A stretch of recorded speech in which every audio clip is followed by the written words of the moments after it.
जय गुरुदेव। आज हम आपको मुक्ति दिवस के इतिहास के बारे में बताएंगे कि क्यों मनाया जाता है और इसके पीछे क्या कारण है। जय गुरुदेव। जय गुरुदेव। मुक्ति दिवस, कल का सत्य और आज का इतिहास। मुक्ति दिवस संतों महात्माओं पर किए गए अत्याचारों की पुनरावृत्ति। मुक्ति दिवस के अवसर पर यह नहीं भुलाया जा सकता है कि इमरजेंसी के दौरान परम पूज्य स्वामी जी महाराज के साथ क्या घटित हुआ और उनके प्रेमियों पर कितना बर्बरतापूर्ण सलूक किया गया, अत्याचार किया गया। 21 महीनों के अंतराल के बाद, सभी यातनाओं को झेलने के बाद परम पूज्य बाबा जय गुरुदेव जी महाराज प्रेमियों के बीच 23 मार्च सन 1977 को आए।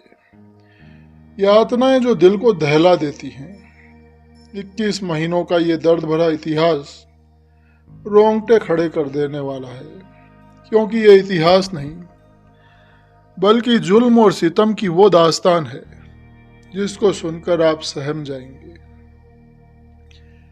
सभी प्रेमियों से निवेदन है कि एक एक बात को बड़े ही ध्यान से आप सुनिए और परम पूज्य स्वामी जी महाराज को याद कीजिए और सोचिए कि परम पूज्य स्वामी जी महाराज को हमारे जैसे पामर जीवों के लिए कितनी असहनीय पीड़ा और तकलीफें झेलनी पड़ी, उन्हें तन्हाई में रहना पड़ा।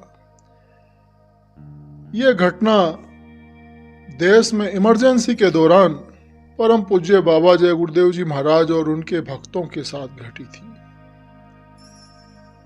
मथुरा के विश्वविख्यात परम संत बाबा जय गुरुदेव जी महाराज उस समय पूरे भारतवर्ष में अपनी आध्यात्मिक वैचारिक क्रांति का बिगुल फूंक चुके थे। निरंतर अपने काफिलों, धर्म कर्म के प्रचार प्रसार, शाकाहार, सदाचार और भगवान के भजन के बारे में वे जनजागरण में लगे हुए थे। उस समय परम पूज्य स्वामी जी महाराज कुछ भविष्यवाणियां भी कर दिया करते थे, लेकिन उनकी भविष्यवाणियों से कुछ लोगों को और उस समय में मौजूदा कांग्रेस सरकार में प्रधानमंत्री इंदिरा गांधी को समस्या होने लगी, क्योंकि बाबा जी सच बता दिया करते थे, सच बोल दिया करते थे, जिससे नेताओं और सरकार को उनके सच बोलने से परेशानी होने लगी। और स्वामी जी महाराज की इस आध्यात्मिक वैचारिक क्रांति और धर्म कर्म के संदेश को रोकने के लिए उस समय तरह तरह के हथकंडे और योजनाएं बनाई जाने लगी। तो इन घटनाओं के क्रम में 23 जनवरी सन 1975 को कानपुर के फूलबाग मैदान में एक बड़ा भव्य कार्यक्रम का आयोजन किया गया। सुभाष जयंती यानी सुभाष चंद्र बोस के जन्मदिन के मौके पर एक बड़ा विशाल कार्यक्रम वहां आयोजित किया गया और उसमें परम पूज्य बाबा जय गुरुदेव जी महाराज को भी आमंत्रित किया गया। बाबा जय गुरुदेव जी महाराज को बदनाम करने का एक बहुत बड़ा जाल वहां बिछाया गया और चारों तरफ यह अफवाह फैला दी गई कि सुभाष चंद्र बोस आने वाले हैं। तो उस मैदान में करीब 30 लाख जनता वहां मौजूद थी। 30 लाख की जनता के सामने परम पूज्य स्वामी जी महाराज ने वहां 30 फुट ऊंचे मंच से 45 मिनट का अपना संदेश दिया और बताया कि 1975 में भारी मुसीबत आ रही है। स्वामी जी महाराज ने अपना संदेश सुनाया, अपना परिचय दिया और मंच से ही सबको ललकार लगाई कि राशन दो तब भाषण दो, नहीं तो अपना आसन दो। बाबा जी की मौज हो गई, बच्चों को सिंहासन दो। सुख धर्म कर्म यदि लाना है, हिजड़ों का राज हटाना है। भारत के वीर जवानों जागो, जनता तुम्हें पुकारती। दुख में तुम्हें पुकारती, महंगाई में तुम्हें पुकारती। जनता जगने वाली है, चूहे भगने वाले हैं। दिल्ली जाने वाली है, बच्चे आने वाले हैं। तो परम पूज्य स्वामी जी महाराज अपना संदेश देकर वहां से सुरक्षित निकल गए और षड्यंत्रकारियों का ये षड्यंत्र विफल हो गया। घटनाओं के क्रम में फिर आता है 14 जून सन 1975। 14 जून सन 1975 को परम पूज्य बाबा जय गुरुदेव जी महाराज, उनका चकिया में एक बड़ा विशाल ऐतिहासिक सत्संग कार्यक्रम हुआ, जिसे असफल बनाने के लिए भी बहुत षड्यंत्र रचे गए, लेकिन सारे षड्यंत्र विफल रहे। परम पूज्य स्वामी जी महाराज ने अपने सत्संग में कहा कि चुनाव चाहे आप 75 में करा लो या 76 में करा लो, वर्तमान की मौजूदा सत्ता बदल जाएगी। और हुआ भी ऐसा ही। उस समय 3 घटनाएं एक साथ घटी। गुजरात के चुनाव में कांग्रेस की हार, डॉक्टर डीपी धर की मृत्यु और इंदिरा के चुनाव को खारिज करने का हाईकोर्ट का फैसला। जब भूतपूर्व महिला प्रधानमंत्री की कोई योजना सफल नहीं हुई, कोई बात जब उसे नहीं मिली, तो उसने उस वक्त में पूरे देश में 26 जून सन 1975 को इमरजेंसी घोषित कर दी, आपातकाल, जिसे देश के लोकतंत्र के इतिहास में सबसे काले अध्याय के रूप में जाना जाता है। तानाशाही के नशे में चूर होकर देश के सभी शीर्ष नेताओं, संस्थानों के प्रमुखों, पत्रकारों और धर्मगुरुओं, इन सबको पकड़कर जेलों में जबरन बंद कर दिया गया। और इसी घटनाक्रम में उस वक्त की कांग्रेस सरकार, केंद्र में इंदिरा सरकार और राज्य में इंदिरा गांधी के खास चमचे एनडी तिवारी, नारायण दत्त तिवारी, उसे बाबा जय गुरुदेव जी महाराज के खिलाफ उन्हें आपातकाल में जेल में बंद करने का अच्छा खासा बहाना मिल गया। नारायण दत्त तिवारी, जो इंदिरा का पिट्ठू था, वो उस समय उत्तर प्रदेश का मुख्यमंत्री था। 26 जून सन 1975 को देश भर में इमरजेंसी लागू हुई। इसमें बड़े बड़े नेता गिरफ्तार किए जाने लगे। तो इसी क्रम में 29 जून सन 1975 को परम पूज्य बाबा जय गुरुदेव जी महाराज को मथुरा आश्रम पर, कृष्णानगर आश्रम, मथुरा के डीएम का एक लेटर आया और बताया गया कि डीएम साहब ने आपको घर पर बुलाया है। तो डीएम के घर पर परम पूज्य स्वामी जी महाराज खुद गाड़ी चला कर गए। वहां पहुंचने पर स्वामी जी महाराज के हाथ में वारंट पेपर दे दिया गया और बताया कि आपको हम मीसा में बंद करेंगे। स्वामी जी महाराज ने अपना जुर्म पूछा तो कोई एक आध बहाना बता दिया और कहा कि इसलिए आपको मीसा में बंद किया जाएगा। स्वामी जी महाराज ने कहा कि ठीक है, जैसी आपकी इच्छा। फिर परम पूज्य स्वामी जी महाराज को आगरा की सेंट्रल जेल में भेज दिया गया और स्वामी जी महाराज को आगरा की जेल में सी ग्रेड के कैदियों के साथ रखा गया और तकलीफ दी गई। वहां पर जेल में परम पूज्य स्वामी जी महाराज ने 45 दिनों तक गर्म पानी पिया, एक धोती के 2 टुकड़े करके पहने। बाद में जेल में रह रहे दूसरे राजनीतिक बंदियों के खूब चिल्लाने पर और शोर मचाने पर स्वामी जी महाराज को सुपीरियर क्लास में भेज दिया गया। स्वामी जी महाराज को जेल भेजने के बाद बाहर प्रशासन के लोगों ने कृष्णानगर आश्रम पर बहुत तबाही कर दी। लूटपाट, चोरी, वहाँ के जानवरों को बेच दिया, गाय बैलों को, जो भी संपत्ति थी सब लूट ली, तबाह कर दी। वहाँ पर खाने के लिए एक चम्मच और पानी पीने के लिए एक गिलास तक नहीं छोड़ा। पूरे देश भर में लोगों को बहुत सताया गया। प्रधानमंत्री और उसके लड़के ने जोर शोर से लोगों की जबरन नसबंदी करना शुरू कर दिया। उस समय 21 महीनों तक इमरजेंसी के दौरान काली और खूनी राजनीति हुई। 22 अगस्त सन 1975 को जय गुरुदेव धर्म प्रचारक संघ पर बैन लगा दिया गया। बाद में 9 अक्टूबर सन 1976 को परम पूज्य स्वामी जी महाराज को आगरा जेल से बरेली जेल में शिफ्ट कर दिया गया। 19 अक्टूबर सन 1976 के समय इंदिरा गांधी रायबरेली, लखनऊ इधर आई। तो जिस समय प्रधानमंत्री यूपी के दौरे पर थी, प्रधानमंत्री के चमचे उत्तर प्रदेश के मुख्यमंत्री नारायण दत्त तिवारी का वायरलेस पहुंचा कि बाबा जी को बेड़ियां पहनाकर तन्हाई दे दी जाए।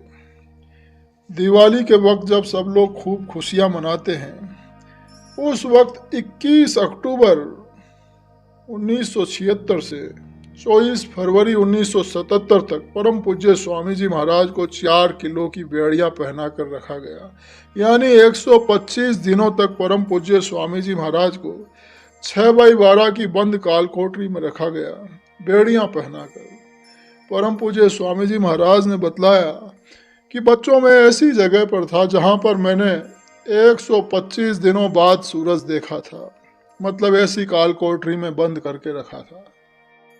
तो जब पूरे देश के प्रेमियों में परम पूज्य स्वामी जी महाराज को बेड़ियां पहनाकर तन्हाई में रखने की खबर फैल गई, तो सब प्रेमी बड़े दुखी हो गए और प्रेमियों ने जेल भरो सत्याग्रह करने का निश्चय किया। तो 9 दिसंबर सन 1976 को प्रेमियों ने सत्याग्रह शुरू कर दिया। सत्याग्रहियों की तादाद जब बढ़ने लगी तो शासन द्वारा बहुत क्रूरता बरती गई। गुरु भाई बहनों को रात में ठंडे पानी से नहलाने लगे और ठंड में बैठाने लगे। कुछ प्रेमियों को तो जंगलों में छोड़ा जाने लगा। बहुत सारी माता बहनें अपने छोटे बच्चों को साथ लेकर जेल में आई थी और कुछ माता बहनों को तो जेल में बच्चों को जन्म देना पड़ा। सबको बहुत तकलीफ और यातनाओं के दौर से उस समय निकलना पड़ा। खूब यातनाएं झेलनी पड़ी। कितने लोगों की दाढ़ी मूंछ के बाल, एक एक बाल नोच लिया गया। असहनीय दर्द से बहुत प्रेमी गुजरे और ऊपर से पुलिस ने बहुत डंडे बरसाए, बहुत बर्बरता की। घटनाओं के इस क्रम में आगे 18 जनवरी सन 1977 को इंदिरा गांधी ने लोकसभा भंग कर दी। 22 जनवरी सन 1977 को जेल में परम पूज्य स्वामी जी महाराज ने जनता पार्टी को आशीर्वाद और समर्थन दिया। 26 जनवरी सन 1977 की रात में परम पूज्य स्वामी जी महाराज को अंधेरे में चुपचाप बाहर ले जाया गया, दिल्ली ले जाया गया और 27 जनवरी 1977 की सुबह परम पूज्य स्वामी जी महाराज को हवाई जहाज से बंगलोर की सेंट्रल जेल ले जाया गया। बंगलोर हवाई अड्डे से कैदियों को ले जाने वाली बंद गाड़ी में स्वामी जी महाराज को जेल तक ले जाया गया। जेल में प्रशासन ने पहले से ही ये अफवाह फैला रखी थी कि उत्तर प्रदेश का कोई बड़ा डाकू आ रहा है, कोई कहता कि यूपी का टाइगर आ रहा है। वहां पर स्वामी जी महाराज को कुछ दिनों तक बेंगलोर जेल में रखा गया। फिर बेंगलोर से वापस 22 फरवरी सन 1977 को स्वामी जी महाराज को दिल्ली की तिहाड़ जेल लाया गया और फिर 24 फरवरी 1977 को स्वामी जी महाराज की हथकड़ी और बेड़ियां काट दी गई और फिर उसके बाद स्वामी जी महाराज पर दबाव डाला गया और उनसे सौदेबाजी की जाने लगी। कहा गया कि आप कांग्रेस का समर्थन कीजिए, हम आपको कुछ घंटे के अंदर अंदर ही छोड़ देंगे, आपके आश्रम, आपके सामान सब कुछ आपको लौटा देंगे, 2 करोड़ रुपया भी ले लीजिए, हेलीकॉप्टर देने की बात भी कही गई। ऐसे बहुत सारे प्रलोभन परम पूज्य स्वामी जी महाराज को दिए गए। 28 फरवरी को 1977 सीबीआई के डायरेक्टर देवेंद्र कुमार सेन, दिल्ली के उपराज्यपाल किशन चंद और प्रधानमंत्री के योग गुरु धीरेन्द्र ब्रह्मचारी, ये लोग स्वामी जी महाराज से मिलने दिल्ली की सेंट्रल तिहाड़ जेल पहुंचे और उन्होंने बहुत सी बातें कहकर परम पूज्य स्वामी जी महाराज पर दबाव बनाया, लालच दिया और एक ड्राफ्ट पेपर पर हस्ताक्षर करने को स्वामी जी महाराज को कहा। स्वामी जी महाराज ने ड्राफ्ट पेपर पर हस्ताक्षर करने से साफ इनकार कर दिया। स्वामी जी महाराज तैयार नहीं हुए। तो धीरेन्द्र ब्रह्मचारी स्वामी जी महाराज पर चिल्लाकर बोले कि अगर आपने इस कागज पर दस्तखत नहीं किए तो प्रधानमंत्री आपको और 3 साल के लिए जेल में रखेगी। तब परम पूज्य स्वामी जी महाराज ने कहा कि बच्चा, महात्माओं को कभी ललकारना नहीं चाहिए। स्वामी जी महाराज के हाथ में उस समय एक छड़ी थी। उस छड़ी को जमीन पर जोर से फेंकते हुए स्वामी जी महाराज एकदम तेज आवाज में बोले, ये क्या कहा आपने? आप होश में हो? किससे बात कर रहे हो? फिर स्वामी जी महाराज ने कहा कि अब मेरा बयान लिखो। पहला, कांग्रेस खत्म। दूसरी बात, 24 मार्च तक कोई माइका लाल बाबा जी को जेल में नहीं रख सकता। 4 दिनों तक यानी 24 से 28 मार्च तक अगर इमरजेंसी लगी रही तो लगाने वाले अंदर और अंदर वाले सब बाहर होंगे। 4 मार्च 1977 परम पूज्य स्वामी जी महाराज ने जनता के नाम एक अपील लिखी जो दैनिक जागरण अखबार में प्रकाशित भी हुई। स्वामी जी महाराज की तीनों बातें सामने आई। 1977 के चुनाव में कांग्रेस की बड़ी बुरी तरह से हार हुई।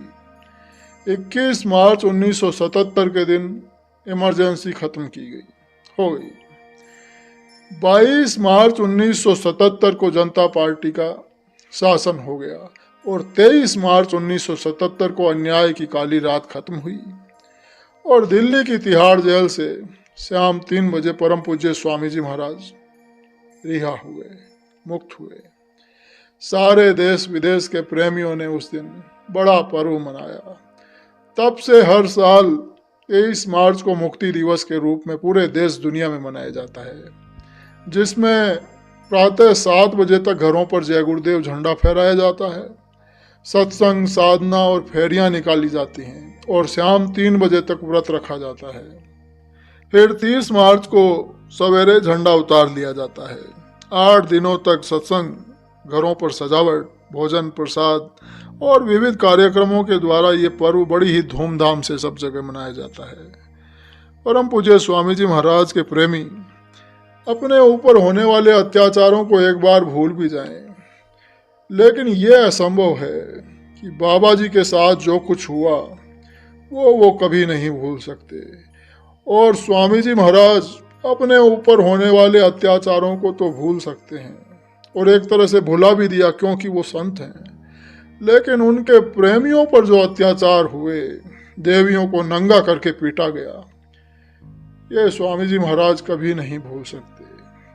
परम पूज्य स्वामी जी महाराज ने कहा था कि मेरे प्रेमियों पर जो अत्याचार हुए हैं वो मेरी बुद्धि में दर्द बनकर टीस मारते रहते हैं। भक्त और भगवान के बीच जब ये टीस पैदा हो जाए तो क्या होता है, इसे आप इतिहास के पन्ने पलट कर देख लीजिए। तो जब जब भी 23 मार्च का दिन आएगा, ये हमारे जहन में हमें मुक्ति दिवस की याद दिलाता रहेगा। 29 जून सन 1975 से 23 मार्च सन 1977 तक का ये महान दर्द भरा इतिहास बहुत ही संक्षेप में आप सभी प्रेमियों के सामने रखा। इस इतिहास को आप स्वयं भी सुनिए और औरों को भी सुनाइए और लोगों को बताइए कि बाबा जय गुरुदेव जी महाराज ने पूरी देश दुनिया के लिए कितना बड़ा बलिदान और त्याग किया था। मुक्ति दिवस अमर रहे। जय गुरुदेव।